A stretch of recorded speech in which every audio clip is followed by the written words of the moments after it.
Barpeta road আঞ্চলিক ছাত্ৰ সন্থাই আয়োজন কৰা 21 সংখ্যক বহাগী উৎসৱৰ মুকলি সভাত কালি যুৱ সাংবাদিক গণেশ চন্দ্ৰ সাহাক এই সম্বৰ্ধনা জনোৱা হয়। তেখেত অসম আদিত্য কাকতৰ সাংবাদিক হিচাপে কৰ্মৰত।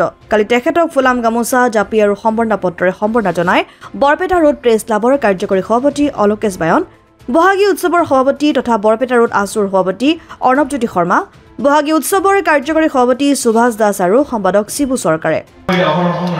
সাংবাদিকতাৰ প্ৰতি থকা দুৰ্বল হেঁপাহৰ বাবে গুৱাহাটীত অধ্যয়ন কৰি থকা সময়ত 2014 চনৰ পৰা সাপ্তাহিক অসমীয়া বাতৰি কাকতৰ জৰিয়তে কৰ্মজীৱনত পাতনি মেলি সংবাদ জগতত প্ৰৱেশ কৰিছিল।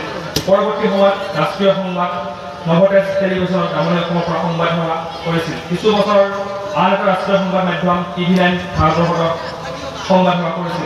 ৰাষ্ট্ৰীয় সংবাদ মাধ্যমত সংবাদ সেৱা কৰি থকাৰ সময়তে নেশ্যনেল ডিজিটেল জাৰ্নেলিজমৰ 3 বছৰীয়া প্ৰশিক্ষণ সফলতাৰে সমাপ্ত কৰি বৰ্তমান ডিব্ৰুগড়ৰ পৰা প্ৰকাশিত দৈনিক বাতৰি কাকত অসম আদিত্য কাকতত বৰপেটাৰ পৰা সংবাদ সেৱা কৰি থকাৰ সমান্তৰালকৈ প্ৰাইটিছ এণ্টাৰটেইনমেণ্টৰ দ্বাৰা পৰিচালিত জনপ্ৰিয় ৱেবছাইট পৰ্টেল টাইম 8ত সংবাদ পৰিৱেশন কৰি আছে। অসম আদিত্য বৰপেটা।